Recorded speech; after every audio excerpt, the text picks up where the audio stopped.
Hi friends, welcome to Harish academy. ఈరోజు వార్తలు నిలిచిన జాతీయ, అంతర్జాతీయ, రాష్ట్రీయ అంశాల గురించి, వార్తలు నిలిచిన వ్యక్తులు, అవార్డులు, పుస్తకాలు, మరి క్రీడా సంబంధిత సమాచారం, ఒక్కొక్క అంశాన్ని వివరంగా తెలుసుకుందాం. ఈరోజు మన ఫస్ట్ టాపిక్ వచ్చేసి ప్రపంచంలోనే మొట్టమొదటి అనే అంశంతో ఐఐటి రోపార్ వార్తలు నిలిచింది. ఐఐటి రోపార్ చాలా ఇంపార్టెంట్ టాపిక్. ప్రపంచంలోనే మొట్టమొదటి అనే అంశంతో ఐఐటి రోపార్ అంటున్నాను. పోటీ పరీక్షలకు ప్రిపేర్ అవుతున్న అభ్యర్థులు రానున్న పోటీ పరీక్షలను దృష్టిలో ఉంచుకొని ఐఐటీల పైన ప్రత్యేక శ్రద్ధ చూపండి. ఇటీవల తరచూ ఏదో ఒక ఐఐటి ఏదో ఒక ఇన్నోవేషన్తో వార్తలు నిలుస్తుంది. ఇటీవల కాలంలో ఏ ఐఐటి ఏ టాపిక్తో వార్తలు ఇచ్చిందో వాటిపైన ప్రత్యేక శ్రద్ధ చూపండి. కమింగ్ కాంపిటేటివ్ ఎగ్జామినేషన్స్ లో 1 or 2 క్వశ్చన్స్ ఐఐటీల పైనే అడిగే అవకాశం ఉంది. ఆల్మోస్ట్ ఒక 40 to 50 టాపిక్స్ ని మనం కవర్ చేసాం ఇప్పటి వరకు. తరచూ కొన్ని టాపిక్స్ ని రిపీట్ చేస్తున్నాను, వాటిపైన ప్రత్యేక శ్రద్ధ చూపండి. ఐఐటి రోపార్ అంటున్నాను ఈరోజు. సో ఐఐటి రోపార్ సిటీ ఏ రాష్ట్రంలో ఉంది? పంజాబ్. సో పంజాబ్ రాష్ట్రంలోని ప్రముఖ నగరం రోపార్ సిటీ. సో రోపార్ సిటీలోని ఐఐటి రోపార్ శాస్త్రవేత్తలు ప్రపంచంలోనే మొట్టమొదటిసారి ఒక ఇన్నోవేషన్ లేదా అత్యాధునిక పరికరాన్ని రూపొందించి అత్యాధునిక పరికరాన్ని తయారు చేసి వార్తలు ఇచ్చారు. ఆ పరికరం ఏంటంటే యు బ్రీత్ లైఫ్ అనేది ఇక్కడ మీకు కనబడుతున్న పరికరం పేరు యు బ్రీత్ లైఫ్. దీనికి సంబంధించి కాంపిటేటివ్ ఎగ్జామినేషన్స్ లో క్వశ్చన్ ఇలా అడుగుతారంటే, ఇటీవల వార్తలు నిలిచిన ప్రపంచంలోనే మొట్టమొదటి plant based smart air purifier అయిన యు బ్రీత్ లైఫ్ ఈ పరికరాన్ని కనుగొని వార్తలు నిలిచిన ఐఐటి ఏది అంటారు? ఐఐటి రోపార్ అని గుర్తుంచుకోండి. ఇక్కడ యు బ్రీత్ లైఫ్ ఏదైతే ఉంటుందో ఈ పరికరం యొక్క ప్రత్యేకత ఏంటంటే ప్రపంచంలోనే మొట్టమొదటి ప్లాంట్ బేస్డ్ అంటున్నాను, plant based smart air purifiers ని మనం వాడుతూనే ఉంటాం. చాలా ప్రదేశాల్లో ఎయిర్ ప్యూరిఫైయర్స్ ని చూస్తూనే ఉంటాం. ఎయిర్ ప్యూరిఫైయర్ యొక్క ప్రత్యేకత ఏంటి, ఎందుకోసం వాడతాము?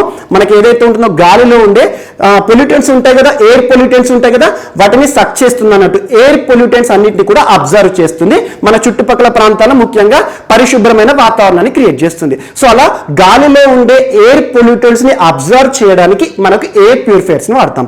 అలాంటిది ప్రపంచంలోనే మొట్టమొదటిసారి ప్లాంట్ బేస్డ్ అంటున్నాను, మొక్కల ఆధారంగా పనిచేసే స్మార్ట్ ఎయిర్ ప్యూరిఫైయర్ ని కనుగొనడం జరిగింది ఐఐటి రోపార్ శాస్త్రవేత్తలు. ఇక్కడ మీకు కనిపించే పరికరం ఏదైతే ఉంటుందో దీని పేరే యు బ్రీత్ లైఫ్. ఇప్పటి వరకు ప్రపంచవ్యాప్తంగా ఎయిర్ ప్యూరిఫైయర్స్ అనేవి సర్వసాధారణం. మన ఇళ్లలో వాడుతూ ఉంటాము, కార్పొరేట్ ఆఫీసులలో వాడుతూ ఉంటారు, ముఖ్యంగా ప్రభుత్వ కార్యాలయాల్లో కానివ్వండి ఎయిర్ ప్యూరిఫైయర్స్ వాడడం అనేది సర్వసాధారణం. ఎయిర్ ప్యూరిఫైయర్స్ యొక్క ఉద్దేశం ఏంటి? వాతావరణంలో ఉండే చెడు గాలి లేదంటే ఎయిర్ పొల్యూటెంట్స్ ఉంటాయి కదా, వాటన్నిటిని సక్ చేయడం ద్వారా ఆ ప్రాంతంలో నివసించే వారు ఎవరైతే ఉంటారో వారందరికీ కూడా పరిశుభ్రమైన గాలిని అందించడం, అది ఉద్దేశం. అలాంటి ఎయిర్ ప్యూరిఫైయర్స్ చాలా ఉన్నాయి. కానీ ప్రపంచంలోనే మొదటిసారి ప్లాంట్స్ ఆధారంగా, మొక్కల ఆధారంగా పనిచేసే స్మార్ట్ ఎయిర్ ప్యూరిఫైయర్ పేరేంటి? యు బ్రీత్ లైఫ్ ని కనుగొని ఈరోజు ఐఐటి రోపార్ వార్తలు నిలిచింది. ఐఐటి రోపార్ శాస్త్రవేత్తలు ఎవరైతే ఉంటారో వారు ఇటీవల ఇంకొక ఐఐటి సహకారం పొందారు. ఆ ఐఐటి ఏంటంటే ఐఐటి కాన్పూర్ మరియు ఢిల్లీ యూనివర్సిటీ ఉంటుంది కదా, ఢిల్లీ యూనివర్సిటీ మరియు ఐఐటి కాన్పూర్ శాస్త్రవేత్తల సహకారంతో ఐఐటి రోపార్ శాస్త్రవేత్తలు తయారు చేసిన యు బ్రీత్ లైఫ్ ప్రపంచంలోనే మొట్టమొదటి పరికరం, ఒక ఇన్నోవేషన్. ఆ పరికరం యొక్క ప్రత్యేకత ఏంటి? World's first plant based smart air purifier అని గుర్తుంచుకోండి. ఇక్కడ ఐఐటి రోపార్ ఆధ్వర్యంలో పనిచేసే ఒక స్టార్టప్ సంస్థ, అదేంటంటే అర్బన్ ఎయిర్ ల్యాబొరేటరీ అనేది ఐఐటి రోపార్ ఆధ్వర్యంలో పనిచేసే ఒక స్టార్టప్. ఆ సంస్థ వారు దీనిని తయారు చేయడం జరిగింది. లేదంటే ఐఐటి రోపార్ అని గుర్తుంచుకోండి, దట్స్ ఎనఫ్. జస్ట్ దీనికి సంబంధించి ఒకే ఒక ప్రశ్న అడుగుతారు. ప్రపంచంలోనే మొట్టమొదటి అనే అంశంతో వార్తలు ఇచ్చింది కాబట్టి ఆ మొట్టమొదటి దాని యొక్క ప్రత్యేకత ఏంటి? Plant based. ఎయిర్ ప్యూరిఫైయర్స్ అనేది సర్వసాధారణం, కానీ air purifier plant based smart air purifier అనగానే యూ బ్రీత్ లైఫ్ గుర్తుకు రావాలి. అండ్ ఇటీవల కాలంలో తరచూ ఏదో ఒక ఐఐటి వార్తలు నిలుస్తుంది అన్నాను కదా, ఐఐటి రోపర్ ఇప్పటికి చాలాసార్లు వార్తలు నిలిచింది. యాంబీ ట్యాగ్ అనే ఒక అంశం గురించి చెప్పాను. యాంబీ ట్యాగే కావచ్చు, లేదంటే స్మోక్లెస్ క్రిమేషన్ సిస్టమ్ సంబంధిత అంశంతో వార్త నిలిచింది.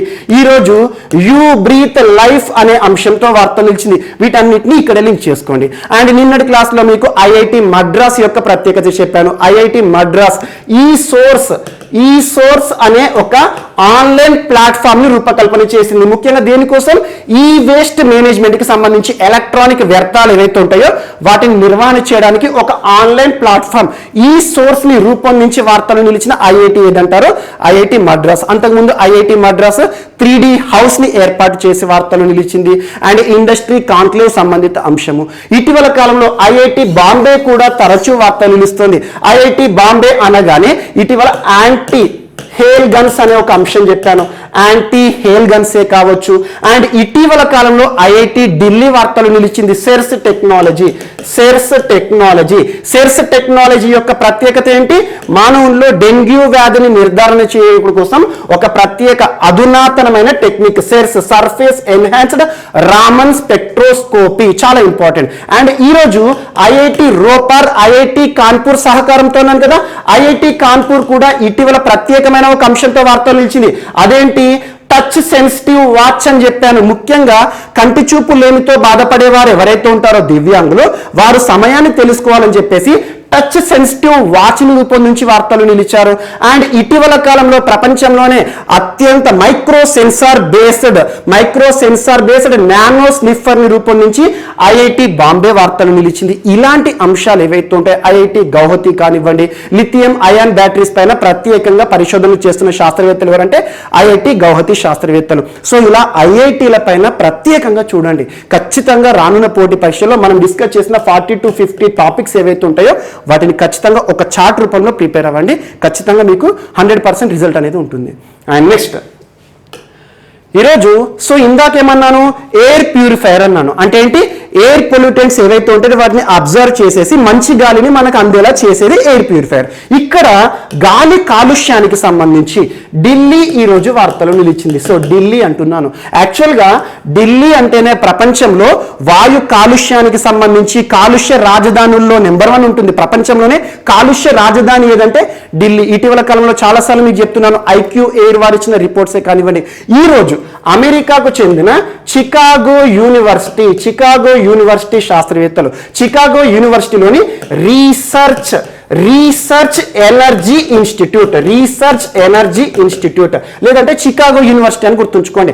చికాగో యూనివర్సిటీలోని ఒక వింగ్ రీసెర్చ్ ఎనర్జీ ఇన్స్టిట్యూట్ వారు ఏం చెప్పారంటే, భారతదేశంలో వాయు కాలుష్యం, ముఖ్యంగా ఢిల్లీలో వాయు కాలుష్యం అనేది దారుణంగా ఉంది. ఈ వాయు కాలుష్యం కారణంగా మనిషి యొక్క లైఫ్ స్పాన్ ఉంటుంది కదా, ఆయుర్దాయం అంటాం. అంటే ఒక మనిషి సగటున ఎంతకాలం జీవిస్తాడో దాన్ని ఆయుర్దాయం అంటాం, లేదా లైఫ్ స్పాన్ అంటాం. అలాంటిది ఢిల్లీలో నివసిస్తున్న ప్రజలు ఎవరైతే ఉంటారో గాలి కాలుష్యం కారణంగా 9 సంవత్సరాలు వారి యొక్క లైఫ్ స్పాన్ ని కోల్పోతున్నారు. ఎగ్జాంపుల్, 70 సంవత్సరాలు జీవించే మనిషి ఉన్నాడు అనుకోండి, 61 సంవత్సరాలకే మరణిస్తున్నాడు. 9 సంవత్సరాలు లైఫ్ స్పాన్ అనేది తగ్గిపోతుంది. కారణం ఏంటి? గాలి కాలుష్యం ఏదైతే ఉంటుందో, కలుషితమైన గాలిని మనం స్వీకరించిన ద్వారా ఏమవుతుంది? ముఖ్యంగా లంగ్స్ దెబ్బతింటూ ఉంటాయి. ఏదైతే ఉంటుందో ముఖ్యంగా శ్వాసకోశ వ్యాధులు, ఇలాంటి సమస్యల బారిన పడి ప్రపంచంలో ముఖ్యంగా ఢిల్లీకి సంబంధించి రిపోర్ట్ ఎవరు ఇచ్చారు? చికాగో యూనివర్సిటీకి సంబంధించి రీసెర్చ్ ఎనర్జీ ఇన్స్టిట్యూట్ వారు ఏమని చెప్తున్నారంటే 9 సంవత్సరాల లైఫ్ స్పాన్ అనేది తగ్గిపోతుంది. అండ్ ముఖ్యంగా భారతదేశంలో eastern India, northern India and మధ్య భారతం, ఈ ప్రాంతాల్లో నివసించే ప్రజలు ఎవరైతే ఉంటారో ఆల్మోస్ట్ 480 మిలియన్ పీపుల్. భారతదేశంలో ఆల్మోస్ట్ 480 మిలియన్ పీపుల్ జనాభా గాలి కాలుష్యం సమస్యల కారణంగా సమస్యలను ఎదుర్కొంటున్నారంట. ఇదొకటి ఇంపార్టెంట్. గాలి కాలుష్యానికి సంబంధించి మీకు ఇందాక ఐఐటి రోపార్ చెప్పాను కదా, దానికి అపోజిట్ ఏదైతే ఉంటుందో గాలి కాలుష్యానికి సంబంధించిన ఒక నివేదిక ఢిల్లీకి సంబంధించి ఇటీవల ఏ యూనివర్సిటీ శాస్త్రవేత్తలు విడుదల చేశారంటే అమెరికాకు సంబంధించి చికాగో యూనివర్సిటీ అని గుర్తుంచుకోండి. గాలి కాలుష్యం కారణంగా ఢిల్లీలో నివసించే ప్రజలు ఎంతకాలం ఆయుర్దాయాన్ని తగ్గించుకు జరుగుతుంది? 9 ఇయర్స్, 9 సంవత్సరాలు వారి యొక్క లైఫ్ స్పాన్ అనేది తగ్గిపోతుంది. ఇది ఒకటి గుర్తుంచుకోండి, సరిపోతుంది. అండ్ నెక్స్ట్ ఈరోజు మరొక అంశం, అలహాబాద్ హైకోర్టు ఒక సంచలనమైన తీర్పు ఇచ్చింది. ఆ సంచలనమైన తీర్పు ఏంటంటే, భారతదేశంలో గోవు ఉంటుంది కదా, కౌని జాతీయ జంతువుగా గుర్తించండి, దానికి తగిన నిర్ణయాన్ని ప్రకటించండి అని చెప్పేసి కేంద్ర ప్రభుత్వానికి ఆదేశాలు జారీ చేసింది. దీనికి సంబంధించిన ప్రశ్న ఎలా అడుగుతారంటే, ఇటీవల భారతదేశంలోని ఏ న్యాయస్థానం, ఏ హైకోర్టు, ఇక్కడ ఏమంటున్నాను, అలహాబాద్ హైకోర్టు అంటున్నాను. అలహాబాద్ హైకోర్టు ఏ రాష్ట్రానికి సంబంధించిన అత్యున్నత న్యాయస్థానం? ఉత్తరప్రదేశ్ రాష్ట్ర అత్యున్నత న్యాయస్థానం అలహాబాద్ హైకోర్టు ఏం చెప్పింది అంటే, ఇటీవల ఒక కేసులో తీర్పును ఇస్తూ భారతదేశంలో గోవు ఏదైతే ఉంటుందో, కవ్వ ఏదైతే ఉంటుందో దానికి చాలా ప్రత్యేకత ఉంది. మన సంస్కృతిలో, భారతదేశ సంస్కృతిలో భాగం. గోవు అనగానే చాలా మంది హిందువులకు మాత్రమే ప్రత్యేకమైనదిగా భావిస్తారు. కానీ మన భారతదేశాన్ని ఒకప్పుడు పరిపాలించిన సుల్తాన్లు, ముస్లింలు ఎవరైతే ఉంటారో వారు కూడా గోవులను చాలా వరకు కూడా పూజించేవారు. అలాంటి కొన్ని అంశాలను పేర్కొంటూ భారతదేశంలో జాతీయ జంతువుగా గోవును గుర్తించండి అని చెప్తూ ఒక సంచలనమైన తీర్పును ఇచ్చింది అలహాబాద్ హైకోర్టు అని గుర్తుంచుకోండి. సో మనకు రాజ్యాంగంలో ఆర్టికల్ 48ని ఇక్కడ లింక్ చేసుకోవాల్సి ఉంటుంది. ఆర్టికల్ 48 ఏం చెప్తుంది? వ్యవసాయానికి ఉపయోగపడే జంతువులు ఏవైతే ఉంటాయి, ముఖ్యంగా పశువులు, గోవులు కానివ్వండి, బర్రెలు కానివ్వండి, వీటిని వధించకూడదు. గోవధ నిషేధం అనే అంశము ఆర్టికల్ 48లో ఉంటుంది. అందుకే ఇటీవల కాలంలో కౌ ప్రొటెక్షన్ రిలేటెడ్ టాపిక్స్ మీకు తరచూ చెప్తున్నాను. సో గోవులకి సంబంధించి ఇటీవల కాలంలో మనం డిస్కస్ చేసుకున్న ఈ గోపాల అనే ఒక వెబ్ బేస్డ్ ప్లాట్ఫామ్, ఈ గోపాల గురించి లాస్ట్ 2 days బ్యాక్ చెప్పాను. ఈ గోపాల ఎవరికి సంబంధించింది? నేషనల్ డైరీ డెవలప్మెంట్ బోర్డు వారు రూపకల్పన చేశారు. ఆనంద్ గుజరాత్ కి సంబంధించి అని చెప్పాను. సో ఈ గోపాల పైన ప్రత్యేక శ్రద్ధ చూపండి. గోవులకు సంబంధించిన టాపిక్స్ అన్ని ఇక్కడ లింక్ చేస్తున్నాను. అండ్ ఇటీవల కాలంలో వార్తలు ఇచ్చిన ఇండిగావ్ అనే ఒక chip, national institute of animal biotechnology, Hyderabad based సంస్థ ఏంటి? National institute of animal biotechnology. ఇటీవల తరచు వార్తలు నిలుస్తుంది. వారు ఇండిగావ్ అనే ఒక ప్రత్యేక చిప్ ని రూపకల్పన చేశారు. అండ్ ఇటీవల కాలంలో గోసత్వ కవచ్ అనే ఒక చిన్న చిప్ వార్తలు నిలిచింది. ఆ చిప్ యొక్క ప్రత్యేకత ఏంటి? మనం మొబైల్ ఫోన్స్ వాడుతూ ఉంటాం కదా, మొబైల్ ఫోన్స్ అంటేనే రేడియేషన్. సో మొబైల్ ఫోన్స్ లో రేడియేషన్ తగ్గించే సామర్థ్యం ఉన్న గోసత్వ కవచ్ ఆవు పేడ ఆధారంగా తయారు చేయడం జరుగుతుంది. అలాంటి గోసత్వ కవచ్ ని రూపొందించి కనిపెట్టి వార్తలు ఇచ్చిన సంస్థ ఏంటి? శ్రీజీ గోశాల రాజ్కోట్ కేంద్రంగా పనిచేస్తుంది. అలా ఇటీవల కాలంలో ఆవు పేడ ఏదైతే ఉంటుందో ఆవు పేడను రా మెటీరియల్ గా ఉపయోగించుకొని ప్రాకృతిక వేదిక పెయింట్ KVIC వారు తయారు చేయడం జరిగింది. ఖాదీ విలేజ్ ఇండస్ట్రీస్ కమిషన్ ప్రాకృతిక వేదిక పెయింట్ చాలా ఇంపార్టెంట్. మన పూర్తి స్వదేశీ పరిజ్ఞానంతో ఆవు పేడను రా మెటీరియల్ గా ఉపయోగించుకొని తయారు చేయడం జరిగింది. అండ్ ఇటీవల కాలంలో గోదాన్ న్యాయ యోజన ఆవు పేడకి ప్రస్తుతం చాలా డిమాండ్ ఏ రాష్ట్రంలో ఉంది అంటే ఛత్తీస్గఢ్ రాష్ట్రంలో ఉంది. ఛత్తీస్గఢ్ రాష్ట్రంలో ఆవు పేడను దొంగతనం చేసే దొంగలు కూడా తయారయ్యారు. ఎందుకంటే అక్కడ ఏర్పడిన డిమాండ్ అలాంటిది. సో గోదాన్ న్యాయ యోజన ప్రోగ్రాం గురించి ప్రత్యేకంగా చెప్పాను. రైతులకు మరియు పశువులపై ఆధారపడిన వారు ఎవరైతే ఉంటారో పాడి రైతులకు కూడా ఉపయోగపడే ఒక ప్రత్యేక కార్యక్రమం గోదాన్. అండ్ ఇటీవల శ్రీలంక కూడా తరచు వార్తలు నిలుస్తుంది కదా, నిన్న ఫుడ్ ఇన్ఫ్లేషన్ పరిస్థితులను దృష్టిలో ఉంచుకొని ఫుడ్ ఎమర్జెన్సీని విధిస్తూ వార్తలు ఇచ్చింది. అలాంటి శ్రీలంక ప్రభుత్వం ప్రస్తుతం శ్రీలంక దేశంలో పాల కొరత ఏర్పడింది, మిల్క్ క్రైసిస్ అనేది ఏర్పడింది. చిన్నపిల్లలు పాలు తాగడానికి అసలు పాలు లేవని చెప్పేసి శ్రీలంక ప్రభుత్వం ఏం చేసిందంటే గోవులను కాపాడడానికి గోవధ నిషేధ చట్టాలను అమలు చేస్తూ వార్తలు నిలుస్తుంది. ఇలాంటి అంశాలను ప్రత్యేకంగా చూడండి. అండ్ ఇటీవల కాలంలో గోవధ నిషేధానికి సంబంధించి చాలా చట్టాలు వార్తలు నిలుస్తున్నాయి. ముఖ్యంగా మనకు హర్యానా రాష్ట్రం కావచ్చు, special cow protection task force ని ఏర్పాటు చేసింది. Special cow protection task force Haryana రాష్ట్రం. మధ్యప్రదేశ్ రాష్ట్రం గోవధ నిషేధానికి సంబంధించి చట్టాలను అమలు చేస్తోంది, ఇటీవల రూపకల్పన చేసింది. అండ్ గౌ క్యాబినెట్, దేశంలోనే మొట్టమొదటి గో సంరక్షణ సంబంధిత అంశాలను చర్చించుకోవడానికి గౌ క్యాబినెట్ ని ప్రారంభించిన రాష్ట్రం ఏది? గౌ క్యాబినెట్ ని నిర్వహించిన రాష్ట్రం ఏదంటే మధ్యప్రదేశ్ రాష్ట్రం. అండ్ ఇటీవల కర్ణాటక రాష్ట్రం వార్తలు ఇచ్చింది. Prevention of slaughter, preservation of cows అనే ఒక చట్టాన్ని రూపకల్పన చేసి. అండ్ అస్సాం రాష్ట్ర ప్రభుత్వం ఇటీవల నూతన చట్టం గో సంరక్షణ సంబంధించి రూపకల్పన చేసింది. ఇలాంటి అంశాలు ఏవైతే ఇటీవల కాలంలో వార్తలు ఇచ్చాయో వాటికి సంబంధించి ప్రత్యేకంగా చూడండి. సో అలహాబాద్ హైకోర్టు గోవు ఏదైతే ఉంటుందో గోవును జాతీయ జంతువుగా గుర్తించండి అని చెప్పేసి నిన్న ఒక పలానా కేసులో తీర్పునివ్వడం జరిగింది. ఇదొకటి ఇంపార్టెంట్. సో దీంతో పాటు ఢిల్లీ హైకోర్టు కూడా నిన్నటి రోజున వార్తలు నిలిచింది. ఢిల్లీ హైకోర్టు ఏం చెప్పింది అంటే కేంద్ర ప్రభుత్వానికి కొన్ని ఆదేశాలను జారీ చేసింది. దేనిపైన అంటే ఆర్టికల్ 93 రాజ్యాంగంలోని ప్రకరణ 93 ఏం చెప్తుంది, మనకి లోక్సభకి సంబంధించి దిగువ సభ ఉంటుంది కదా, స్పీకర్ డిప్యూటీ స్పీకర్ ఉంటారు కదా. సో డిప్యూటీ స్పీకర్ అనే పదవి ఏదైతే ఉంటుందో ప్రస్తుతం భారతదేశంలో వేకెంట్గా ఉంది, వేకెన్సీలో ఉంది. ఎందుకంటే డిప్యూటీ స్పీకర్కి సంబంధించిన ఎన్నికను ప్రభుత్వం ఎందుకు నిర్వహించట్లేదు, డిప్యూటీ స్పీకర్కి సంబంధించిన నియామకాన్ని చేపట్టండి, ఎన్నికను నిర్వహించండి. ఆల్మోస్ట్ గడిచిన 830 రోజుల నుండి భారతదేశంలో డిప్యూటీ స్పీకర్ పదవి అనేది ఖాళీగా ఉంది.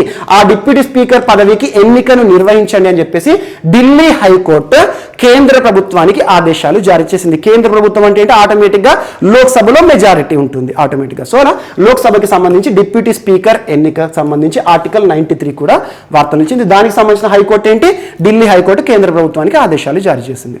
అండ్ నెక్స్ట్, సో ఈరోజు మన నెక్స్ట్ టాపిక్ వచ్చేసి దేశంలోనే ఏకైక లేదా India's one and only district గా ఈరోజు ఒక జిల్లా వార్తలు నిలిచింది. ఆ జిల్లా పేరు గుర్తుంచుకోండి, కేంద్రపారా డిస్టిక్, కేంద్రపారా జిల్లా.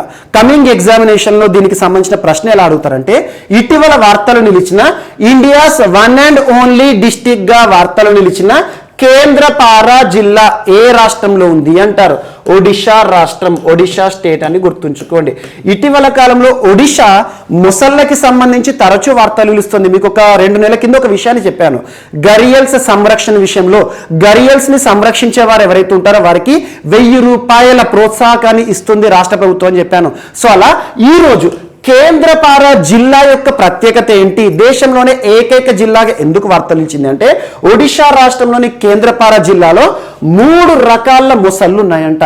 సో దేశంలో 3 రకాల మొసళ్ళు ఉన్న ఏకైక జిల్లా ఏది అని చెప్పేసి రానున్న పోటీ పరీక్షలు అడిగారనుకోండి, కేంద్రపారా జిల్లాను గుర్తుంచుకోండి. ఇక్కడ 3 రకాల మొసళ్ళ పేర్లను గుర్తుంచుకోండి. ఫస్ట్ వచ్చేసి ఎస్చరైన్ లేదా సాల్ట్ వాటర్ క్రొకడైల్స్ అని గుర్తుంచుకోండి. సాల్ట్ వాటర్ క్రొకడైల్స్ అని గుర్తుంచుకోండి, లేకపోతే ఎస్చరైన్ క్రొకడైల్స్ అని గుర్తుంచుకోండి. సెకండ్ వచ్చేసి gharials type of crocodiles. And third వచ్చేసి మగ్గర్స్.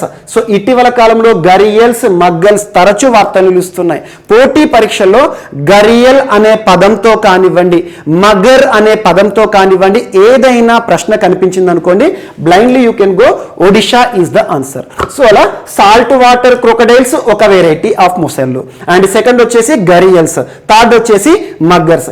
ఈ 3 రకాలేంటి, మొసళ్ళకి సంబంధించి. ఈ 3 రకాల మొసళ్ళు నివసించే ఏకైక జిల్లా ఏది అని చెప్పేసి పోటీ పరీక్షలు అడిగారు అనుకోండి, కేంద్రపారా అనేది ఆన్సర్. కేంద్రపారా జిల్లా ఈరోజు ప్రత్యేకంగా దేశంలోనే ఏకైక అనే అంశంతో వార్తలు ఇచ్చింది. దీనికి సంబంధించిన అధికారిక ప్రకటనను రాష్ట్ర ప్రభుత్వం చేసింది. అండ్ కేంద్ర ప్రభుత్వానికి సంబంధించి వన్యప్రాణి సంరక్షణ అనేది ఏ మంత్రిత్వ శాఖ పరిధిలోని అంశము, ministry of environment, forest and climate change. Ministry of environment, forest and climate change. At the same time Odisha రాష్ట్రానికి సంబంధించి ఫారెస్ట్ డిపార్ట్మెంట్ వారు ఒక ప్రత్యేక ప్రకటన చేశారు. దేశంలోనే 3 రకాల మొసళ్ళు కేవలం కేంద్రపారా జిల్లాలో మాత్రమే ఉన్నాయని చెప్పేసి, అలా ప్రత్యేకంగా ఒడిషాలోని ఒక సిటీ ఈరోజు లేదా ఒక డిస్టిక్ ఈరోజు వార్తలు నిలిచిందని గుర్తుంచుకోండి. ఇటీవల కాలంలో ఒడిషాలోని చాలా ప్రాంతాలు తరచూ వార్తలు నిలుస్తున్నాయి, దేశంలోనే మొట్టమొదటి లేదా ఏకైక అనే అంశాలతో. ఎగ్జాంపుల్, భువనేశ్వర్ నగరం వార్తలు నిలిచింది. భువనేశ్వర్ సిటీ అంటున్నాను. దేనికి సంబంధించి, దేశంలోనే మొట్టమొదటి 100% కోవిడ్-19 వ్యాక్సినేటెడ్ సిటీ ఏదైనా రానున్న పోటీ పరీక్షలు అడిగారు అనుకోండి, ఒడిషా స్టేట్ లోని భువనేశ్వర్ సిటీ అని గుర్తుంచుకోండి. అలా ఇటీవల ఒడిషా రాష్ట్రంలోని పూరీ సిటీ వార్తలు నిలిచింది. పూరీ సిటీ యొక్క ప్రత్యేకత ఏంటి, దేశంలోనే మొట్టమొదటి 24/7 ట్యాప్ వాటర్ ని పొందుతున్న నగరం పూరీ నగరం. Sujal drink from tap water mission అని చెప్పాను. సో పూరీ సిటీ వాటర్ అని గుర్తుంచుకోండి, అండ్ భువనేశ్వర్ సిటీ వ్యాక్సిన్ అని గుర్తుంచుకోండి. కేంద్రపారా జిల్లా మొసళ్ళు క్రొకడైల్స్ అని గుర్తుంచుకోండి. రూర్కెలా నగరం కూడా ఇటీవల వార్తలు నిలుచుతుంది. అతిపెద్ద హాకీ స్టేడియం నిర్మితం అవుతుంది. హాకీకి సంబంధించి ప్రత్యేక ప్రోత్సాహకాలు కల్పిస్తున్న రాష్ట్రం ఏదంటే ఒడిషా రాష్ట్రం. ప్రస్తుతం ఇండియన్ హాకీ జట్టుకు స్పాన్సర్ స్టేట్ ఏదంటే ఒడిషా స్టేట్. అలా ఇటీవల వన్యప్రాణి వన్యప్రాణులకి సంబంధించి ముఖ్యంగా సిమ్లిపాల్ రిజర్వ్ వార్తలు నిలిచింది. దాని యొక్క ప్రత్యేకత ఏంటి? ఇటీవల ఫారెస్ట్ ఫైర్స్ అని చెప్పాను. అలా ఇటీవల కాలంలో ఒడిశాకి సంబంధించి ఏకైక మరియు ప్రత్యేక అంశాలు ఏవైతే వార్తలు ఇచ్చాయో వాటి గురించి ప్రత్యేకంగా చూడండి. ఈరోజు దేశంలోనే ఏకైక డిస్టిక్ కేంద్రపారా డిస్టిక్ దేనికి సంబంధించి మొసళ్ళు అని లింకప్ చేసుకోవడం సరిపోతుంది. ఆ 3 రకాల మొసళ్ళు ఏంటి? Estuarine crocodiles, gharials, muggers. Estuarine crocodiles అంటే సాల్ట్ వాటర్ లో ఉండే క్రొకడైల్స్ అన్నట్టు. అండ్ నెక్స్ట్ సో ఒక naval exercise, joint naval exercise, సంయుక్త నావికా దళ విన్యాసం మరొకటి ఈరోజు వార్తలు నిలిచింది. ఇటీవల నావల్ ఎక్సర్సైజెస్ తరచూ వార్తలు నిలుస్తున్నాయి. నిన్నటి క్లాస్లో కూడా మీకు చెప్పాను. ముఖ్యంగా మనకు అల్జీరియాతో భారత నావికా దళం వారు జరిపిన మొట్టమొదటి సంయుక్త నావికా దళ విన్యాసం అని చెప్పేసి ఈరోజు ఆఫ్రికా ఖండంలోని మొరాకో దేశం వార్తలు నిలిచింది. మొరాకో దేశం ఏ ఖండంలో ఉంటుంది అంటారు? ఆఫ్రికన్ కాంటినెంట్ అని గుర్తుంచుకోండి. నార్త్ ఆఫ్రికాలోని మొరాకో దేశంతో ఇటీవల భారతదేశం సంయుక్త నావికాదళ విన్యాసాలను నిర్వహించడం జరిగింది. సో సంయుక్త నావికాదళ విన్యాసాలు మొరాకో దేశం అని గుర్తుంచుకోండి. ఇందులో ఇండియా తరపున పార్టిసిపేట్ చేసిన నావల్ షిప్ పేరేంటి అంటే ఐఎన్ఎస్ తబర్. ఇటీవల కాలంలో ఐఎన్ఎస్ తబర్ తరచూ వార్తలు నిలుస్తోంది. నిన్నటి క్లాస్లో మీకు ఇండియా అల్జీరియా మొట్టమొదటి సంయుక్త నావికాదళ విన్యాసాలు అని చెప్పాను కదా, అందులో కూడా ఐఎన్ఎస్ తబరే పార్టిసిపేట్ చేయడం జరిగింది. ఇటీవల ఎక్సర్సైజ్ కొంకన్ రాయల్ బ్రిటన్ నావీతో కలిసి జరిపిన సంయుక్త నావికాదళ విన్యాసాలు ఉన్నాయి కదా, ఎక్సర్సైజ్ కొంకన్ లో కూడా ఐఎన్ఎస్ తబరే పార్టిసిపేట్ చేయడం జరిగింది. INS Tabar India Algeria, INS Tabar India Morocco, INS Tabar India British navy, అది ఏదైతే ఉంటుందో వాటి గురించి ప్రత్యేకంగా చూడండి. సో ఐఎన్ఎస్ తబర్ ఇండియా తరఫున పార్టిసిపేట్ చేయడం జరిగింది. ముఖ్యంగా మొరాకో కోస్ట్ ఏదైతే ఉంటుందో ఆ కోస్టల్ ప్రాంతంలో ఈ నావల్ ఎక్సర్సైజెస్ అనేవి జరగడం జరిగింది. ఇక్కడ మ్యాప్ చూడండి. సో ఆఫ్రికా కాంటినెంట్ ఏదైతే ఉంటుందో నార్త్ ఆఫ్రికా ఖండంలో మొరాకో కంట్రీ అనేది ఇక్కడ ఉంటుంది. సో మొరాకో కంట్రీ యొక్క క్యాపిటల్ ఏంటి? రబాత్. అండ్ ఇటీవల కాలంలో నిన్నటి క్లాస్ లో మీకు అల్జీరియా అని చెప్పాను కదా, అల్జీరియా ఎక్కడ ఉంటుంది? మొరాకోకి ఆనుకొని ఉన్న దేశం. సో అల్జీరియాలో ఏదైతే ఉంటుందో నావల్ ఎక్సర్సైజ్ పూర్తయిన తర్వాత మొరాకో దేశంతో నావల్ ఎక్సర్సైజ్ నిర్వహించింది భారత నావీ అని గుర్తుంచుకోండి. అండ్ ఇటీవల కాలంలో గల్ఫ్ ఆఫ్ అడెన్ వార్తలు నిలిచింది. Gulf of Aden India Germany ఏదైతే ఉంటుందో యాంటీ పైరసీ కోఆపరేషన్ అగ్రిమెంట్ 2006 లో భాగంగా India Germany naval exercise Gulf of Aden ప్రాంతంలో జరిగిందన్నాను కదా, అది ఈ ప్రాంతంలో ఉంటుంది. గల్ఫ్ ఆఫ్ అడెన్ ఇక్కడ. సో రెడ్ సీ ఏరియా కానివ్వండి, పక్కన ఉన్న ఏవైతే ఉంటే సముద్రాలు కానివ్వండి, ఈ గల్ఫ్స్ ఏవైతే ఉంటే ప్రత్యేకంగా చూడండి. సో నిన్నటి క్లాస్ లో నిలిచిన అల్జీరియా అండ్ ఈ రోజు క్లాస్ లో నిలిచిన మొరాకో దేశం. సో అల్జీరియా మొరాకో పక్క దేశాలు ఆఫ్రికన్ కాంటినెంట్ లో ఉన్న దేశాలు. సో ఈ రెండింటితో ఇండియా జరిపిన నావల్ ఎక్సర్సైజ్ లో పార్టిసిపేట్ చేసిన ఇండియన్ నావల్ షిప్ పేరు ఏంటంటే ఐఎన్ఎస్ తబర్ అని గుర్తుంచుకోండి. ఇంతకు మించిన క్వశ్చన్ అడిగారు. ఎందుకంటే ఇటీవల కాలంలో వార్తలించిన నావల్ ఎక్సర్సైజెస్ చాలా ఇంపార్టెంట్ ఉన్నాయి. ఎగ్జాంపుల్ మలబార్ నావల్ ఎక్సర్సైజే కావచ్చు అండ్ తాలిస్మాన్ సబర్ యొక్క ప్రత్యేకత. So US navy and Australian navy సంయుక్తంగా నిర్వహించుకునే తాలిస్మాన్ సబర్ కి ఇండియాను ఇన్వైట్ చేయడం జరిగింది. ఇలాంటి ప్రశ్నలపైన ప్రత్యేక శ్రద్ధ చూపండి. అండ్ స్లినెక్స్ శ్రీలంక ఇండియాకి సంబంధించి, బంగో సాగర్ షాంతిర్ ఉగ్రసేన ఇవన్నీ కూడా మనకు బంగ్లాదేశ్ కి సంబంధించి. అండ్ ఇటీవల కాలంలో ఏవైతే ఆపరేషన్ జిమిక్స్ ఇండియా జపాన్ వీటిపైన ప్రత్యేక శ్రద్ధ చూపండి. సో అలా ఈరోజు ఐఎన్ఎస్ తబర్ ఇండియా మొరాకోకు సంబంధించిన సంయుక్త నావికాదళ విన్యాసాల్లో పార్టిసిపేట్ చేయడం జరిగింది. అండ్ నెక్స్ట్ బిమ్స్టెక్ గ్రూప్ వార్తలు నిలిచింది.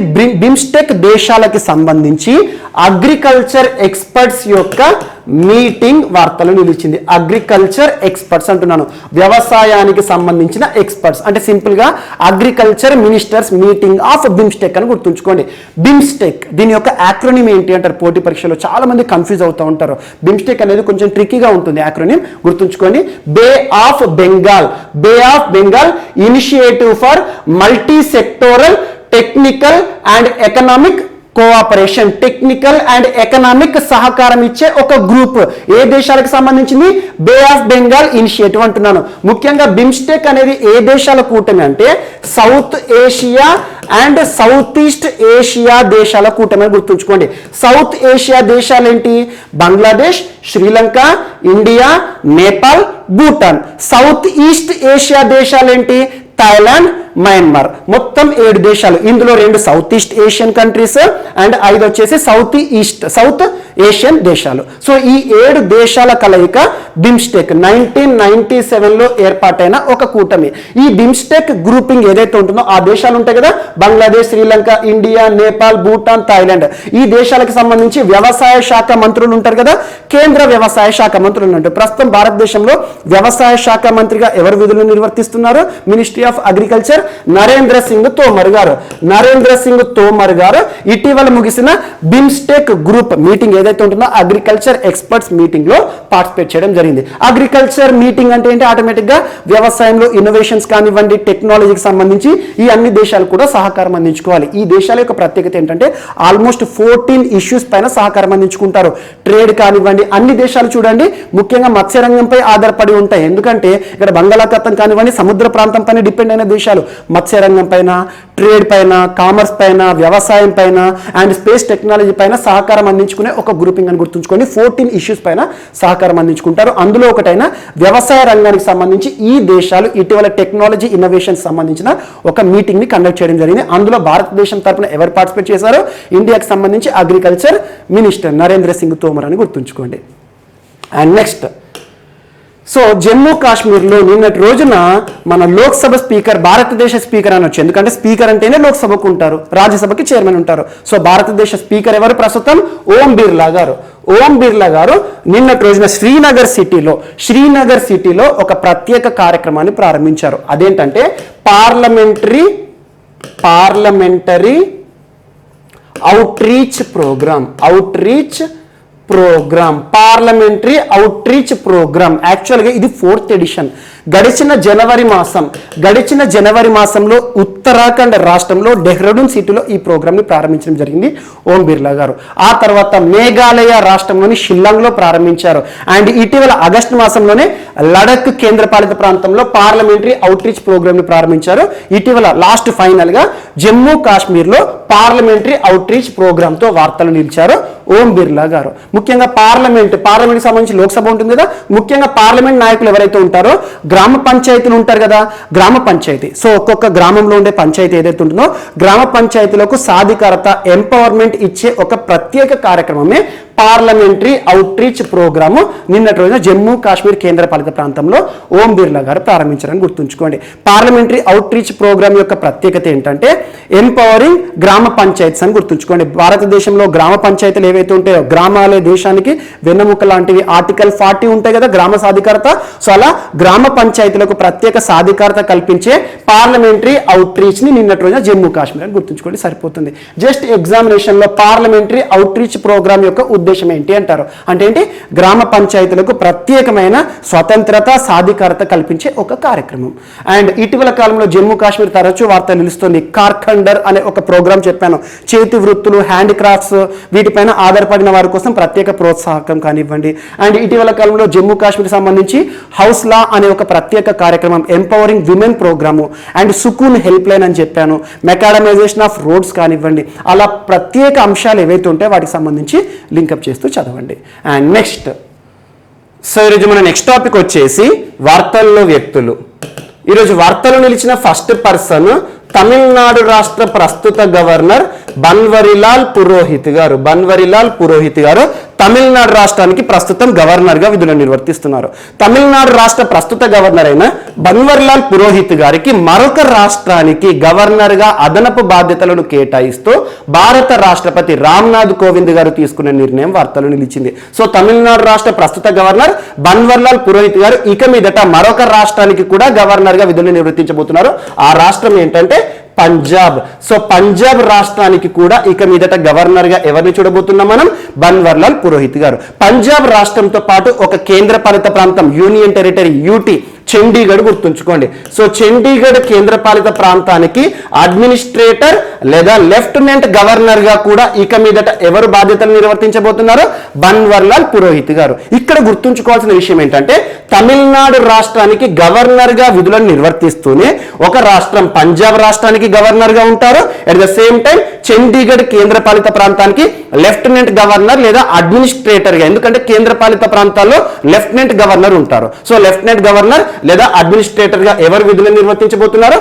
బన్వర్లాల్ పురోహిత్ గారు. ఇక్కడ మనకు భారత రాజ్యాంగంలోని కొన్ని ప్రకరణలు, కొన్ని ఆర్టికల్స్ ని గుర్తుంచుకోవాల్సి ఉంటుంది. అవేంటంటే ఆర్టికల్ 153, ఆర్టికల్ 155. భారతదేశంలో అత్యున్నత చట్టమైన భారత రాజ్యాంగంలోని ఈ రెండు ప్రకరణలను ఇక్కడ ఈ టాపిక్ కి సంబంధించి లింక్ చేసుకోండి. మనకు ఆర్టికల్ 153 ఆఫ్ ఇండియన్ కాన్స్టిట్యూషన్ ఏం చెప్తుంది? భారతదేశంలో ఒక రాష్ట్రానికి ఒక గవర్నర్ ఉంటారు, అంటే ఒక రాష్ట్రానికి ఒక గవర్నర్ ఉంటారు అని చెప్పే నిబంధన ఏంటి రాజ్యాంగంలో? ఆర్టికల్ 153. ఈ ఆర్టికల్ 153కి కొన్ని మార్పులను చేయడం జరిగింది. ఏ సంవత్సరంలో అంటే 1956, 1956లో ఒక రాజ్యాంగ సవరణ. ఏ రాజ్యాంగ సవరణ అంటే 7th కాన్స్టిట్యూషనల్ అమెండ్మెంట్, 7వ రాజ్యాంగ సవరణ. ఏ సంవత్సరం? 1956. ఆర్టికల్ 153కి కొన్ని మార్పులను చేయడం జరిగింది. బేసిక్ కాన్స్టిట్యూషన్ లో ఏమని చెప్తుంది ఆర్టికల్ 153? ఒక రాష్ట్రానికి ఒక గవర్నర్. కానీ ఈ రాజ్యాంగ సవరణ ద్వారా ఆర్టికల్ 153లో ప్రస్తుతం ఉన్న అంశం ఏంటంటే ఒక రాష్ట్రానికి గవర్నర్ గా ఉన్న వ్యక్తి 2 లేదా 3 రాష్ట్రాలకు కూడా అదనపు బాధ్యతల కింద గవర్నర్ గా విధులను నిర్వర్తించవచ్చు. అలా ఈ రోజు బన్వర్లాల్ పురోహిత్ గారు తమిళనాడు రాష్ట్రానికి గవర్నర్ గా విధులను నిర్వర్తిస్తూనే పంజాబ్ రాష్ట్రానికి గవర్నర్ గా ఉంటారు. At the same time Chandigarh కేంద్రపాలిత ప్రాంతానికి అడ్మినిస్ట్రేటర్ లేదా లెఫ్టినెంట్ గవర్నర్ గా ఉండబోతున్నారు అన్నట్టు. అండ్ ఇక్కడ ఆర్టికల్ 155 కూడా చాలా ఇంపార్టెంట్. ఆర్టికల్ 155 ఏంటంటే భారతదేశంలో రాజ్యాంగ అధినేత, కాన్స్టిట్యూషనల్ హెడ్ ఎవరు? రాష్ట్రపతి. రాష్ట్రపతికి కల్పించబడిన అధికారాల్లో ఒక అధికారం గవర్నర్ల నియామకం. సో అలా గవర్నర్ల నియామకం అనేది ఆర్టికల్ 155 ఆధారంగా భారత రాష్ట్రపతికి కల్పించబడిన అధికారం అని గుర్తుంచుకోండి. సో ఆర్టికల్ 155ని అనుసరించి భారతదేశంలో ఒక్కొక్క రాష్ట్రానికి లేదా 2 లేదా 3 రాష్ట్రాలకు గవర్నర్ నియామకం ఏదైతే ఉంటుందో ఆ నియామకం కలిగి ఉన్న అధికారం ఎవరికి ఉంటుంది? రాష్ట్రపతి. సో రాష్ట్రపతికి కల్పించబడిన అధికారం ఆర్టికల్ 155. ఆర్టికల్ 153 ఏంటంటే ఒక రాష్ట్రానికి లేదా 2 లేదా 3 రాష్ట్రాలకు కూడా ఒకే గవర్నర్ ఉంటారు. ఈ రోజు బన్వర్లాల్ పురోహిత్ గారు, అంటే బన్వర్లాల్ పురోహిత్ గారు తమిళనాడు, పంజాబ్ మరియు ఒక కేంద్రపాలిత ప్రాంతం చండీగఢ్ కి లెఫ్టినెంట్ గవర్నర్ అని గుర్తుంచుకోండి. మనందరికీ తెలుసు చండీగఢ్ యొక్క ప్రత్యేకత ఏంటి? ప్రస్తుతం భారతదేశంలో వన్ అండ్ ఓన్లీ ఏకైక గ్రిడ్ సిటీ. గ్రిడ్ సిటీ అంట. మీరు ఇండస్ వ్యాలీ సివిలైజేషన్ లో గ్రిడ్ అనే పదానికి అర్థాన్ని చూసుంటారు. సేమ్ చెస్ బోర్డ్ లాగా అన్నట్టు. సో చెస్ బోర్డ్ లో అన్ని ప్రాంతాలు ఏవైతే ఉంటాయో ముఖ్యంగా సో ఈక్వల్ గా ఉంటాయి అన్నట్టు. సో చండీగఢ్ కేంద్రపాలిత ప్రాంతం ఏదైతే ఉంటుందో భారతదేశంలో ఒక గ్రిడ్ సిటీ. మనం పై నుండి విమానం నుండి కానివ్వండి, హెలికాప్టర్ నుండి కానీ చూసామనుకోండి ఈ రకంగా గ్రిడ్ రూపంలో కనబడుతుంది. భారతదేశంలో ఏకైక గ్రిడ్ సిటీ ఏంటి అంటే, ఏకైక గ్రిడ్ యూటీ ఏది అంటే చండీగఢ్ అని గుర్తుంచుకోండి, సరిపోతుంది. మరియు ఇక్కడ పంజాబ్ రాష్ట్రానికి ఎవరైతే గవర్నర్ గా విధులను నిర్వర్తిస్తారో వారే చండీగఢ్ కేంద్రపాలిత ప్రాంతానికి కూడా లెఫ్టినెంట్ గవర్నర్ గా విధులను నిర్వర్తిస్తారని ఒక అంశాన్ని కూడా గుర్తుంచుకోండి. అందుకే ఈ రోజు పంజాబ్ రాష్ట్రానికి గవర్నర్ గా నియమించబడిన బన్వర్లాల్ పురోహిత్ గారు ఇక మీదట చండీగఢ్ కి కూడా లెఫ్టినెంట్ గవర్నర్ అని గుర్తుంచుకోండి.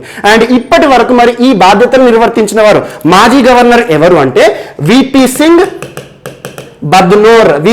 బద్నోర్ గారి స్థానంలో ఈరోజు పంజాబ్, చండీగఢ్ ఈ 2 ప్రాంతాలు కూడా ఒక గవర్నర్ లేదా లెఫ్టినెంట్ గవర్నర్ గా బన్వర్లాల్ పురోహిత్ గారు అని గుర్తుంచుకోండి. సో భారత రాష్ట్రపతి రామ్నాథ్ కోవింద్ గారు అకార్డింగ్ టు ఆర్టికల్ 155 ఈ నియామక ప్రక్రియను చేయడం జరిగింది. సో గవర్నర్ల నియామకం అనే అంశం. అండ్ నెక్స్ట్ ఈరోజు వార్తలు నిలిచిన జేబీ మహాపాత్ర గారు. జేబీ మహాపాత్ర గారు 1985 సంవత్సరానికి సంబంధించి ఐఆర్ఎస్ అధికారి, ఇండియన్ రెవెన్యూ సర్వీసెస్ అంటాం కదా, ఐఆర్ఎస్ అధికారి. సో 1985 క్యాడర్ ఐఆర్ఎస్ అధికారి అయిన జేబీ మహాపాత్ర గారు. జేబీ అంటే ఏంటంటే జగన్నాథ్ విద్యాధర్ మహాపాత్ర. జగన్నాథ్ విద్యాధర్ మహాపాత్ర గారు ఇక మీదట సిబిడిటి, కేంద్ర ప్రభుత్వానికి సంబంధించి కేంద్ర ప్రభుత్వ సంస్థ. సిబిడిటి అంటే ఏంటి? Central board for direct taxes, అంటే ప్రత్యక్ష పన్నుల విభాగం అంటాం కదా. డైరెక్ట్ ట్యాక్స్ అంటే ఏంటి? నేరుగా మనం చెల్లించేవి, ఐటీ ఇన్కమ్ ట్యాక్స్ కానివ్వండి, కార్పొరేట్ ట్యాక్స్ కానివ్వండి, అలాంటి సంస్థ అన్నట్టు. సో సిబిడిటి ఏదైతే ఉంటుందో central board for direct taxes, ఈ సంస్థ కేంద్ర ప్రభుత్వానికి సంబంధించిన సిబిడిటికి నూతన చైర్ పర్సన్ గా నియమితులై వార్తలు నిలిచిన పర్సన్ ఎవరు అంటే జేబీ మహాపాత్ర అని గుర్తుంచుకోండి. జేబీ మహాపాత్ర గారు 1985 cadre IRS Indian revenue services అధికారి. మరి ఇప్పటి వరకు సిబిడిటి చైర్మన్ గా ఉన్న పర్సన్ ఎవరు అంటే ప్రమోద్ చంద్ర మోడీ, పిసి మోడీ అంటాం మనం. ప్రమోద్ చంద్ర మోడీ గారి గురించి గడిచిన మే మాసంలో మనం డిస్కస్ చేసాం. సో ప్రమోద్ చంద్ర మోడీ లేదా పిసి మోడీ గారు ఎందుకు వార్తలు ఇచ్చారంటే తన యొక్క పదవీ కాలం ఇటీవల ముగిసింది. సో తన యొక్క పదవీ కాలం ముగిసినా కూడా మరొక 3 నెలల పాటు కేంద్ర ప్రభుత్వం తనని చైర్మన్ గా కొనసాగింపు చేయడం జరిగింది. సో నిన్నటి మనకి ఏదైతే ఉంటుందో ఆగస్టు 31 తో ప్రమోద్ చంద్ర మోడీ గారి పదవీ కాలం ముగియడం జరిగింది. తన స్థానంలో నూతన చైర్మన్ గా CBDT central board for direct taxes నూతన చైర్మన్ గా క్యాబినెట్ అపాయింట్మెంట్స్ కమిటీ అంటే కేంద్ర ప్రభుత్వానికి సంబంధించి నియామక ప్రక్రియ చేపట్టే అధికారం ఉన్న ఒక సంస్థను గుర్తుంచుకోండి, క్యాబినెట్స్ అపాయింట్మెంట్స్ కమిటీ. సో మనకు ఈ రోజు వార్తలు ఇచ్చిన జేబీ మహాపాత్ర గారిని నూతన చైర్మన్ గా ఏ సంస్థకి సంబంధించి సిబిడిటి చైర్మన్ గా నియమిస్తూ ఉత్తర్వులను విడుదల చేయడం జరిగింది. ఎవరి స్థానంలో? పిసి మోడీ గారి స్థానం. ప్రమోద్ చంద్ర మోడీ గారు ఇప్పటి వరకు విధులు నిర్వర్తించారు. తన యొక్క పదవీ కాలం ముగిసింది. తన స్థానంలో నూతన చైర్మన్ గా సిబిడిటి చైర్మన్ గా జేబీ మహాపాత్ర గారు వార్తలు నిలిచారు. అండ్ నెక్స్ట్, సో ఈరోజు వార్తలు నిలిచిన ప్రభుపాద గారు. సో ప్రభుపాద స్వామి అంటాం. ప్రభుపాద స్వామి ఏసి అభయ్ చరణారవింద అభయ్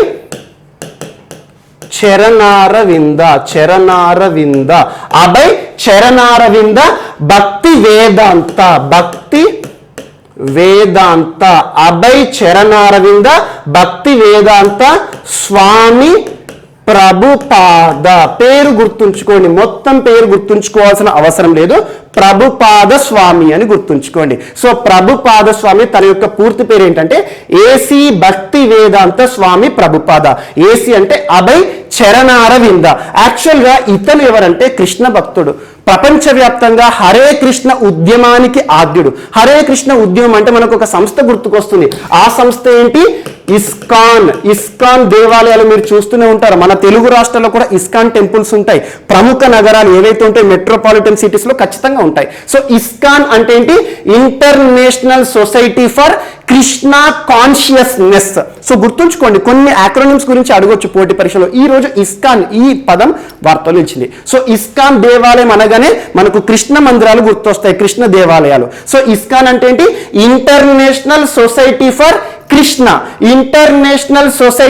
కృష్ణ కాన్షియస్నెస్. ఈ పేరుతో ఇస్కాన్ దేవాలయాలను నిర్మించడం ఎవరు ప్రారంభించారు? ఇస్కాన్ ఫౌండర్ ఎవరు అంటే ఈరోజు వార్తలు ఇచ్చిన స్వామి ప్రభుపాద గారు. సో స్వామి ప్రభుపాద గారు ఏ సంవత్సరంలో జన్మించారంటే 1896 సెప్టెంబర్ 1వ తేదీ. సో 1896 సెప్టెంబర్ 1 అంటున్నాను. ఆటోమేటిక్ గా నిన్నటి రోజున సెప్టెంబర్ 1కి 125th బర్త్ యానివర్సరీ తనకు సంబంధించి, అంటే తన యొక్క జన్మదిన వేడుకలు 125 సంవత్సరాల 125th యానివర్సరీ నిన్నటి రోజున జరిగింది. సో అలాంటిది ప్రపంచవ్యాప్తంగా ప్రస్తుతం చూడండి, అమెరికాలో కానీ లండన్లో కానివ్వండి, ఆస్ట్రేలియాలో, ప్రపంచంలోని ప్రతి దేశంలో కూడా ఇస్కాన్ దేవాలయాలు ఉన్నాయి. సో కృష్ణునికి సంబంధించి హరే కృష్ణ ఉద్యమం యొక్క ఆద్యుడు. సో కృష్ణునికి సంబంధించి అవగాహన తీసుకురావడం అండ్ గీతా ఉద్యమం, భగవద్గీత అంటే చూడండి, మీరు ఇస్కాన్ దేవాలయానికి వెళ్తే మీకు భగవద్గీత పుస్తకాలను కూడా ఇస్తారు, గిఫ్ట్ గా కూడా ఇస్తారు. అక్కడ కృష్ణునికి సంబంధించిన అన్ని వస్తువులను కూడా మార్కెట్ చేయడం జరుగుతుంది. సో అలాంటి ఇస్కాన్ ఫౌండర్ అభయ్ చరణారవింద భక్తి వేదాంత స్వామి ప్రభుపాద గారి 125th బర్త్ యానివర్సరీని నిన్నటి రోజున అద్భుతంగా మనం జరుపుకోవడం జరిగింది. అందులో భాగంగా భారత ప్రధాని నరేంద్ర మోదీ గారు నిన్నటి రోజున తనకు సంబంధించి సో స్వామి ప్రభుపాద గారికి సంబంధించిన ఒక కాయిన్, ఒక నాణాన్ని విడుదల చేయడం జరిగింది. ఆ నాణ్యం యొక్క విలువ ఎంత అంటే 125 రూపీస్, 125 రూపాయల నాణాన్ని ఇటీవల భారత ప్రధాని నరేంద్ర మోదీ గారు విడుదల చేయడం జరిగింది. ఎవరికి సంబంధించి? 125th యానివర్సరీ అంటారు రానున్న పోటీ పరీక్షలో. ఎవరికి సంబంధించి? అభయ్ చరణారవింద భక్తి వేదాంత స్వామి ప్రభుపాద స్వామీజీ అని గుర్తుంచుకోండి. ఇస్కాన్ ఫౌండర్ అని గుర్తుంచుకొని హరే కృష్ణ ఉద్యమం ప్రపంచవ్యాప్తంగా కొన్ని వందల సంఖ్యలో ఇస్కాన్ కృష్ణ మందిరాలను నిర్మించిన వ్యక్తి. ప్రస్తుతం ఉంటాయి, అద్భుతమైన దేవాలయం ఇస్కాన్ టెంపుల్ పోతే మనకు ఒక గొప్ప అనుభూతి ఉంటుంది. సో అలాంటి ప్రముఖ వ్యక్తి ప్రభుపాద గారి పేరిట 125 రూపీస్ నాణాన్ని నిన్నటి రోజున భారత ప్రధాని నరేంద్ర మోదీ గారు ఆవిష్కరించడం జరిగింది. ఇదొకటి ఇంపార్టెంట్. అండ్ నెక్స్ట్ ఈరోజు బసంత్ మిశ్రా గారు వార్తలు నిలిచారు. బసంత్ మిశ్రా గారు ప్రముఖ వైద్యులు, ఒక డాక్టర్. సో ఒడిషా రాష్ట్రానికి సంబంధించిన ప్రముఖ వైద్యులు. ఏ రంగానికి సంబంధించిన వైద్యులు అంటే neuro surgeon. So neuro surgeon అని గుర్తుంచుకోండి. న్యూరో సర్జన్ అంటే ఏంటి? నరాలకి సంబంధించిన ఉంటాయి కదా డిసీజెస్ కానివ్వండి, నరాలకి సంబంధించిన ఎలాంటి సమస్యలైనా కూడా పరిష్కరించే వైద్యులు. సో ప్రముఖ న్యూరో సర్జన్ బసంత్ మిశ్రా గారు భారతదేశంలోనే మొట్టమొదటి వైద్యుడిగా ఈరోజు వార్తలించారు. దేనికి సంబంధించి అంటే American association for neurological surgeons, AANS అని గుర్తుంచుకోండి. అమెరికన్ అసోసియేషన్ అంటే అమెరికాకి సంబంధించిన ఒక సమాఖ్య. దేనికి సంబంధించి? న్యూరలాజికల్ సర్జన్స్ అంటే నరాల బలహీనతకి సంబంధించిన పరిష్కారం చేసే వైద్యులు ఉంటారు కదా, వారికి సంబంధించి అమెరికా అసోసియేషన్. ఈ సంస్థ ఏం చేసింది, ఈ సమాఖ్య ఏం చేసిందంటే బసంత్ మిశ్రా గారికి లైఫ్ టైం అచీవ్మెంట్ పురస్కారాన్ని ఇచ్చి సత్కరించడం జరిగింది. ఇలాంటి ఒక పురస్కారాన్ని పొందిన మొట్టమొదటి వైద్యుడు ఎవరు అంటారు రానున్న పోటీ పరీక్షలో? బసంత్ మిశ్రా అని గుర్తుంచుకోండి. బసంత్ మిశ్రా ఏ రాష్ట్రానికి సంబంధించిన వారు? ఒడిషా రాష్ట్రానికి సంబంధించిన ప్రముఖ వైద్యులు. ఏ రంగానికి సంబంధించిన వైద్యులు? ఏ డిసీజెస్ సంబంధించి? న్యూరోలాజికల్ డిసీజెస్ ఏవైతే ఉంటాయో న్యూరో. సో న్యూరో సర్జన్ అని గుర్తుంచుకోండి. సో న్యూరో నరాలు, న్యూరాన్స్ అంటాం కదా, నరాలకి సంబంధించిన బలహీనతలు కానివ్వండి, నరాలకు సంబంధించిన సమస్యలు కానివ్వండి వచ్చాయనుకోండి, ఆ వైద్యుల దగ్గరికి వెళ్తాం. సో అలాంటి ప్రముఖ neuro surgeon American association for neurological surgeons, అమెరికాకి సంబంధించిన ఒక ప్రముఖ వైద్యుల బృందం అన్నట్టు. వారు ఇతడిని, ఎవరిని? బసంత్ మిశ్రా గారిని లైఫ్ టైం అచీవ్మెంట్ పురస్కారాన్ని ఇచ్చి సత్కరించడం జరిగింది. ఎందుకంటే న్యూరాలజీకి సంబంధించి, న్యూరో సర్జన్కి సంబంధించి చాలా సేవలు చేస్తున్నారు. అద్భుతమైన టెక్నాలజీలతో ప్రస్తుతం ప్రపంచవ్యాప్తంగా గుర్తింపు పొందిన వైద్యులు అని చెప్పేసి తనను చాలా వరకు కూడా పొగడడం జరిగింది. అండ్ ఇటీవల కాలంలో ఇలాంటి వైద్యులు తరచూ వార్తలు నిలుస్తున్నారు. భారతదేశంలో గ్యాస్ట్రో ఎంటరాలజిస్ట్ ఇటీవల తరచూ వార్తలు నిలిచారు. డి నాగేశ్వర్ రెడ్డి గారు మనకు గ్యాస్ట్రో డాక్టర్. మనకు ఏషియన్ ఇన్స్టిట్యూట్ ఆఫ్ గ్యాస్ట్రో సంస్థ ఉంటుంది కదా, వైద్య మనకు హాస్పిటల్ ఉంటుంది కదా, ఆ హాస్పిటల్కి సంబంధించిన చైర్మన్ డి నాగేశ్వర్ రెడ్డి గారిని కూడా ఇటీవల American association for gastro enterology వారు ప్రత్యేకంగా తనకి ఒక స్కాలర్ని గుర్తింపు ఇవ్వడం జరిగింది. సో అలాంటి అంశాలు కానివ్వండి ప్రత్యేకంగా లింకప్ చేస్తూ చదవండి. ఇక్కడ బసంత్ మిశ్రా గారు ఒడిషాకి సంబంధించిన వైద్యులు, neuro surgeon, AANS American association for neurological surgeon వారి లైఫ్ టైం అచీవ్మెంట్ అని గుర్తుంచుకోండి, సరిపోతుంది. And next Raman Magsaysay award వార్తలు నిలిచింది. రామన్ మెగ్సెసే చాలా ఇంపార్టెంట్. ఆసియాకి సంబంధించి ఒక నోబెల్ పురస్కారంగా దీన్ని మనం గొప్పగా చెప్పుకోవచ్చు. ఆసియా నోబెల్ పురస్కారం అంటారు. సో అలాంటి రామన్ మెగ్సెసే పురస్కార గ్రహీతలుగా ఐదుగురు వ్యక్తులు వార్తించారు. ఐదుగురులో వాస్తవానికి 4 పర్సన్స్ ఒక సంస్థ. సో 2021 సంవత్సరానికి సంబంధించి రామన్ మెగ్సెసే పురస్కార గ్రహీతలు ఎవరు అంటారు. సో ఫస్ట్ వచ్చేసి మనకి ఇక్కడ గుర్తుంచుకోవాల్సిన పర్సన్ బంగ్లాదేశ్ కి సంబంధించి ప్రముఖ శాస్త్రవేత్త, ప్రస్తుతం వ్యాక్సిన్ల పైన అధ్యయనం చేస్తున్న ప్రముఖ శాస్త్రవేత్త, వైద్యులు. తన పేరు గుర్తుంచుకోండి, ఫిర్దౌసీ కాద్రీ. సో ఫిర్దౌసీ ఖాద్రీ గారు ఏ దేశానికి సంబంధించిన వారు? బంగ్లాదేశ్ కి సంబంధించిన వారు. సో వ్యాక్సిన్ కి సంబంధించి తనను వ్యాక్సిన్ ఛాంపియన్ అంటారు. ప్రస్తుతం వ్యాక్సిన్ రంగంలో వ్యాక్సిన్లకు సంబంధించి విశేష గుర్తింపు పొందారు, విశేషమైన కృషి చేస్తున్నారు. సో ఫిర్దౌసీ కాద్రీ గారు బంగ్లాదేశ్ అని గుర్తుంచుకొని తన ఒక పురస్కార గ్రహీత రామన్ మెగ్సెసే 2021 కి సంబంధించి. అండ్ ఇంకొక పర్సన్ అమెరికన్ ప్రముఖ వ్యక్తి, తనేంటంటే స్టీవెన్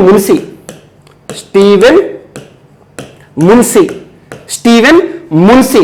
యాక్చువల్గా తను ఒక హ్యుమానిటేరియన్, పీస్ బిల్డర్. అంటే ఏంటంటే శాంతి ప్రబోధనలు చేయడం కానివ్వండి, చాలా వరకు కూడా తను ఎకానమీకి సంబంధించి మైక్రో లోన్స్ ఏ రకంగా పేదరికాన్ని మనకు అడ్డుకట్ట వేస్తాయి, పేదరికంతో బాధపడే వారికి మైక్రో లోన్స్, సూక్ష్మ రుణాలు అనేవి ఏ రకంగా పరిష్కార మార్గంగా ఉంటాయని చెప్పేసి చాలా వరకు ప్రపంచవ్యాప్తంగా గుర్తింపు పొందిన ఒక వ్యక్తి మనకు స్టీవెన్ మున్సీ. తనతో పాటు మైక్రో లోన్స్ కి సంబంధించి ఇంకొక పర్సన్ కూడా, తనేంటంటే పాకిస్తాన్ కి సంబంధించి పేదరిక నిర్మూలన కోసం చాలా విశేష కృషి చేస్తున్న మహమ్మద్ అమ్జద్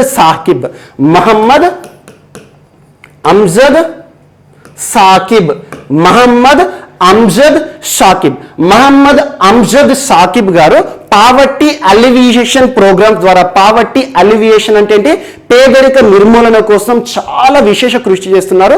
చాలా ఇన్నోవేటివ్ టెక్నాలజీస్ కానివ్వండి, సూక్ష్మ రుణాలపైన అధ్యయనం కానివ్వండి, చిన్న చిన్న రుణాలు ఏవైతే ఉంటాయో పేదరికాన్ని ఏ రకంగా నిర్మూలిస్తాయి అలాంటి అంశాలు ఈ రెండు. యాక్చువల్గా ఇతనేమో పీస్ బిల్డర్, సో శాంతి ప్రబోధకుడు అనొచ్చు. ముఖ్యంగా శాంతికి సంబంధించి ప్రపంచవ్యాప్తంగా విశేష కృషి చేస్తున్న స్టీవెన్ మున్సీ తను కూడా పేదరికం పైన విశేష కృషి చేస్తారు. సో పేదరికంతో బాధపడుతున్న వారికి చారిటీ ప్రోగ్రామ్స్.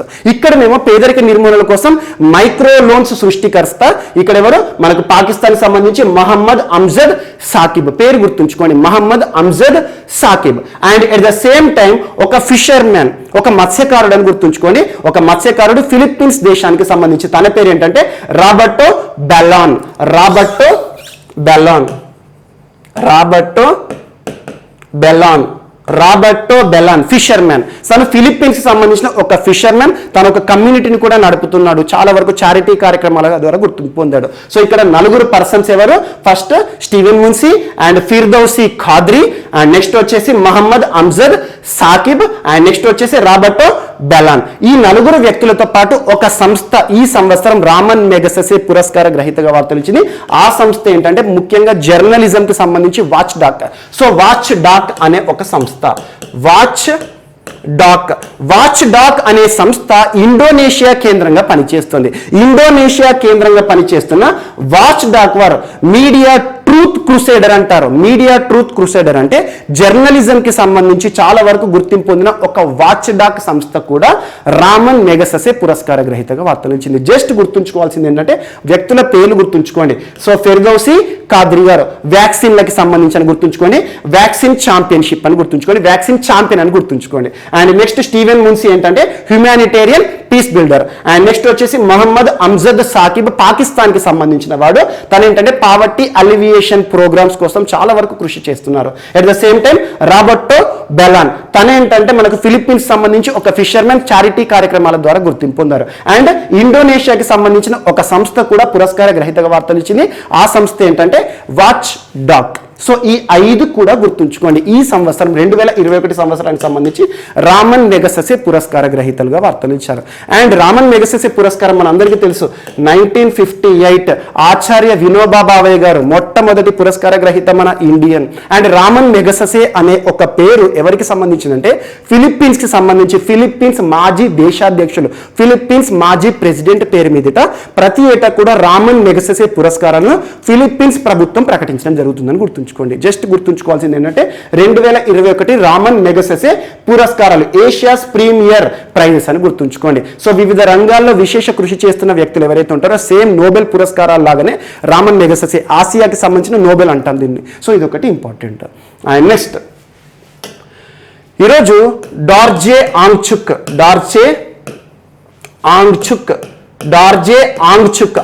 పేరు గుర్తుంచుకోండి. డార్జే ఆంగ్చుక్ ప్రస్తుతం ఒక ఇంజనీర్. యాక్చువల్గా ఇంజనీర్ దేనికి సంబంధించి అంటే Indian Institute of astrophysics. Indian Institute of astrophysics ఎక్కడ ఉంది? బెంగళూరు కేంద్రంగా పనిచేస్తుంది. దీనికి సంబంధించి డిఫరెంట్ వింగ్స్ ఉంటాయి. వింగ్స్ అంటే ఏంటంటే ఒక్కొక్క ప్రాంతంలో దీనికి సంబంధించిన విభాగాలు ఉంటాయి. అలా లడక్ బేస్డ్ ఇంజనీర్, లడక్ లో ప్రస్తుతం విధులు నిర్వర్తిస్తున్నారు. లడక్ కి సంబంధించిన వ్యక్తి డార్జే ఆంగ్చుక్ గారు ఒక మెంబర్ గా ఈ రోజు గుర్తింపు పొందారు. దేనికి సంబంధించి అంటే ప్రపంచవ్యాప్తంగా ఆస్ట్రోఫిజిక్స్ కి సంబంధించిన ఒక సంస్థ ఇంటర్నేషనల్ ఆస్ట్రోనామికల్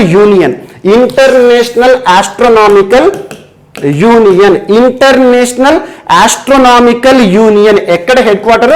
ప్యారిస్ ఫ్రాన్స్ దేశం అని గుర్తుంచుకోండి. ప్యారిస్ కేంద్రంగా పనిచేస్తున్న ఇంటర్నేషనల్ ఆస్ట్రోనామికల్ యూనియన్ లో ఒక మెంబర్ గా ఎన్నికైన మొట్టమొదటి భారతీయులు ఎవరు అంటే డార్జే ఆంగ్చుక్ అని గుర్తుంచుకోండి. ఏ విభాగానికి సంబంధించి, ఏ రంగానికి సంబంధించి? ఆస్ట్రోఫిజిక్స్ కి సంబంధించిన ఒక ఇంజనీర్ ప్రస్తుతం లడక్ లో విధులు నిర్వర్తిస్తున్నారు. So Indian Institute of Astrophysics scientist and engineer ప్రపంచవ్యాప్తంగా ఆస్ట్రోఫిజిక్స్ కి సంబంధించిన ఒక సంస్థ ఇంటర్నేషనల్ ఆస్ట్రోనామికల్ యూనియన్ ఎక్కడ ఉంది? ప్యారిస్ కేంద్రంగా పనిచేస్తుంది. ఈ సంస్థకి ఒక మెంబర్ గా ఎన్నికైన మొట్టమొదటి ఇండియన్ అని గుర్తుంచుకోండి డార్జే ఆంగ్చుక్. అండ్ నెక్స్ట్ అనితా రామచంద్రన్ గారు. అనితా రామచంద్రన్. అనితా రామచంద్రన్ గారు ఒక సీనియర్ ఐఏఎస్ అధికారి, ఇండియన్ అడ్మినిస్ట్రేటివ్ సర్వీసెస్ సివిల్స్ కి సంబంధించి. సో సీనియర్ ఐఏఎస్ అధికారి అయిన అనితా రామచంద్రన్ గారిని టిఎస్పిఎస్సికి సంబంధించి, so Telangana state public service commission ఉంటుంది కదా, రాజ్యాంగబద్ధ సంస్థ. Telangana state public service commission కి నూతన సెక్రటరీగా, నూతన కార్యదర్శిగా నియమితులు అవ్వడం జరిగింది. నిన్నటి రోజున బాధ్యతలను స్వీకరించడం జరిగింది. సో రాజ్యాంగబద్ధ సంస్థలు అనగానే నియామక అధికారం కలిగి ఉన్న వ్యక్తి ఎవరో, రాష్ట్రంలో అయితే గవర్నర్ ఉంటారో, అదే కేంద్రంలో అయితే దేశవ్యాప్తంగా అంటే రాష్ట్రపతి. సో నిన్నటి రోజున తెలంగాణ రాష్ట్ర ప్రభుత్వం లేదా గవర్నర్ అని గుర్తుంచుకోండి, అనితా రామచంద్రన్ గారిని టిఎస్పిఎస్సికి నూతన సెక్రటరీగా నియమిస్తూ ఉత్తర్వులను విడుదల చేసింది. అండ్ నిన్నటి రోజున బాధ్యతలను స్వీకరించడం జరిగింది. అంతకుముందు ఈ బాధ్యతలు నిర్వర్తించిన వ్యక్తి ఎవరో, వాణి ప్రసాద్ గారు. సో వాణి ప్రసాద్ గారి స్థానంలో నూతన సెక్రటరీ టిఎస్పిఎస్సికి ఇటీవల వార్తలు ఇచ్చిన పర్సన్ ఎవరు అంటే అనితా రామచంద్రన్ గారు. సో ఇవి ఈరోజు వార్తలు నిలిచిన అంశాలు. మిస్లేనియస్ అంశాలు ఏమైనా మిగిలిపోతే మాత్రం రేపటి క్లాస్లో యాడ్ చేసుకొని నేర్చుకుందాం. రేపు కలుద్దాం. Thank you.